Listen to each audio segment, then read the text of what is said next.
Bonsoir Daniel Cohn-Bendit. Bonsoir, Monsieur Béliard. Alors, on a besoin de votre analyse parce que vous êtes précisément sur ce point de rupture entre La République En Marche, Europe Écologie Les Verts. Vous connaissez les deux mouvements. Est-ce qu'aujourd'hui, les Français, puisqu'on parle des Français là, ont préféré Yannick Jadot à Pascal Canfin pour défendre l'écologie au Parlement européen ? Écoutez, il faut voir les résultats. 13% des électeurs ont préféré Yannick Jadot. Les 23,4% d'En Marche ont préféré voter En Marche. Il faut arrêter de dire les Français. Quand quelqu'un fait 24%, comme par exemple Marine Le Pen, c'est pas les Français, c'est 24% de ceux qui ont voté. D'accord, il faudra regarder en détail, mais dans la dernière ligne droite, dans la dernière partie de la campagne, il semble qu'Emmanuel Macron se soit adressé aux jeunes pour leur parler de la planète, du climat. Ces jeunes ont préféré Europe Écologie Les Verts. Une partie des jeunes ont préféré Europe Écologie Les Verts. Il faut arrêter, pas les jeunes. Si c'était les jeunes, Yannick Jadot serait à 45% aujourd'hui. Il y a des jeunes qui ont voté Front National aussi.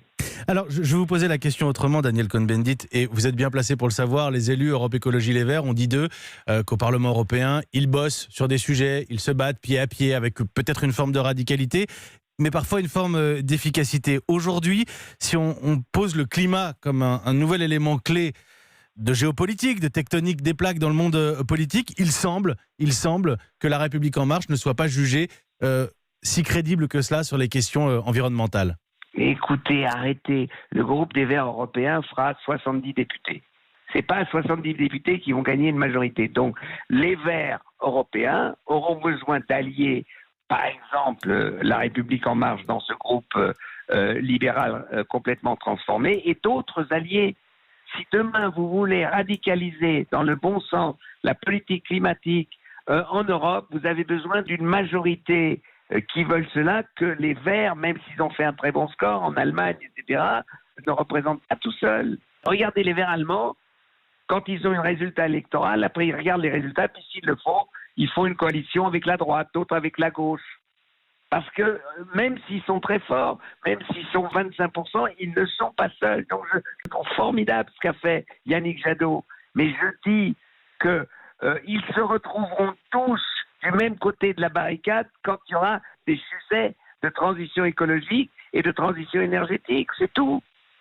Alors, Daniel Cohn-Bendit, on pourrait discuter des heures pour savoir si le résultat de La République En Marche et de la liste de Nathalie Loiseau est satisfaisant ou non. Ils sont aux affaires, ils ont quand même un joli score et en même temps, ils ont perdu leur match face au Rassemblement National. Je voudrais vous poser une question. Oui, d'accord. Ils ont perdu leur match. D'accord, ils ont perdu de 0,9%. Oui. Non, mais voilà, on pourrait tergiverser et on n'avancerait pas énormément. Je voudrais vous poser une question que je pose à beaucoup de soutiens de La République En Marche, Daniel Cohn-Bendit. C'est quoi le progressisme ? Je ne sais pas, c'est pas mon terme à moi, donc ça ne m'intéresse pas. La République En Marche aujourd'hui, c'est une force, disons, libéralo-écolo, qui avance en prenant conscience, disons, des nécessités écologiques que, disons, quand Emmanuel Macron a commencé sa campagne présidentielle, donc il y a en 2016, n'avait pas. C'est un mouvement, en ce qui concerne l'écologie, qui avance, qui découvre des choses. Yannick Jadot a une radicalité écologique qui est sincère et qui s'exprime très bien. Pascal Canfin dit, nous avons deux dettes face aux générations futures. Nous avons la dette écologique et la dette financière. Et il les met à égalité comme problème face aux générations futures. Ce que ne fait pas Yannick Jadot. C'est la grande différence entre ces deux forces politiques. Merci Daniel Cohn-Bendit.